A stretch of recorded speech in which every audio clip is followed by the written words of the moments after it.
नमस्कार, आप सभी का स्वागत है मेरे YouTube चैनल पर। आज मैं आपको लक्षणा और व्यंजना में अंतर के बारे में बताऊंगी।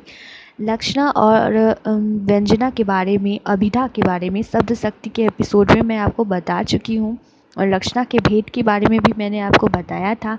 तो आज पढ़ लेते हैं कि लक्षणा और व्यंजना में क्या अंतर आता है। अक्सर ऐसा देखा जाता है कि लोग कंफ्यूज हो जाते हैं, ठीक है। तो आज मैं इसे डिस्क्राइब कर देती हूँ। लक्षणा क्या होता है? लक्षणा का मतलब ही होता है लक्षण, है ना। जो लक्षण के आधार पे जो बातें समझ में आती है उसे कहते हैं लक्षणा, यानी कि विशेषता सूचक शब्द, है ना। अक्सर ये देखा गया है कि मुहावरों की जो भाषा है वो लक्षणा के अंतर्गत आती है।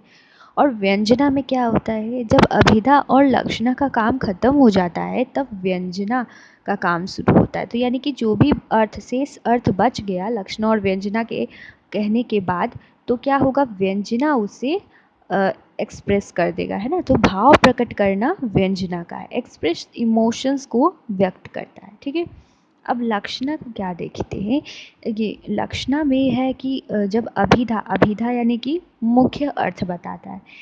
जब अभिधा यानी मुख्य अर्थ वाक्य या प्रसिद्ध अर्थ में बाधा होती है, वहाँ क्या होता है, लक्षणा होता है। यानी कि मुख्य अर्थ में अगर बाधा हो रही है, मुख्य अर्थ मैंने आपको सीधा सीधा बता दिया कि आपका नाम क्या है, राम है, ठीक है। आप राम हैं, तो बोलते हैं हाँ ठीक है, हम मेरा नाम राम है। ये अभिधा हो गया। मैं एक उदाहरण दे रही हूँ, ठीक है। आप ये अच्छे से समझ लीजिएगा।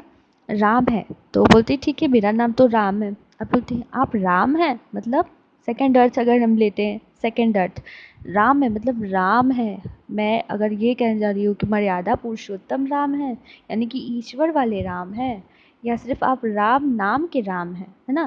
तो यहाँ पे क्या हो जाएगा, सेकंड अर्थ मैंने लिया, है ना। तो वैसे ही जब मुख्य अर्थ में, प्रसिद्ध अर्थ में बाधा होती है, असंगति होती है, वहाँ क्या होता है, लक्षणा होता है, ठीक है। सेकंड है, मुख्य अर्थ या वाच्यार्थ में बाधा असंगति नहीं होती, जबकि व्यंजना में जो कहा जाता है वही समझा जाता है। ये नहीं है कि मुख्य अर्थ में बाधा होगा, है ना। मुख्य अर्थ में कोई बाधा नहीं होगा, जो कहा जा रहा है वो स्पष्ट रूप से आप समझ सकते हैं, ठीक है।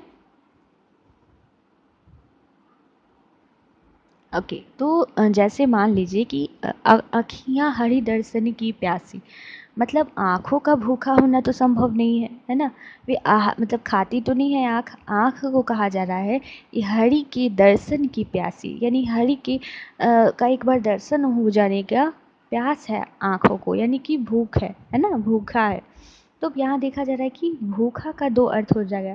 पहला अर्थ मुख्यार्थ है, खाने को व्याकुल होना, और सेकंड अर्थ हो जाता है, बाधित हो जाता है क्या, तो व्याकुलता, उत्सुकता, तड़प और तीव्र लालसा, मतलब होता है भूखा होना। तो सेकंड अर्थ हमने लिया क्या, लक्षण के आधार पर, व्याकुलता, उत्सुकता, यानी कि आँख जो है क्या है, व्याकुल है, हरि के दर्शन के लिए व्याकुल है। तो मुख्य अर्थ को छोड़ के हमने बाधित अर्थ लिया, है ना। इसका मतलब ये हो गया। अब हम देख लेते हैं व्यंजना में, जैसे बड़ा हुआ तो क्या हुआ, जैसे पेड़ खजूर, पंछी को छाया नहीं, फल लगे अति दूर। ये मुख्यार्थ स्पष्ट है। अब इसका अर्थ तो सब कुछ समझ जाते हैं, है ना।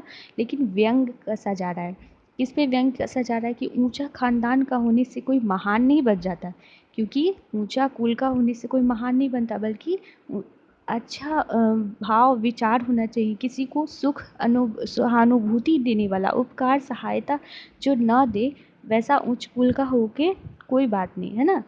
इसका मतलब ये हो गया। तो मुख्य अर्थ स्पष्ट हो जाता है, आपको सुनते ही समझ में आ जाता है। इसका मतलब हो गया लक्षणा और व्यंजना। ये एपिसोड बड़ा हो रहा है तो मैं सेकंड में इससे आपको अच्छे से बता दूंगी। देखने के लिए आपका बहुत बहुत धन्यवाद।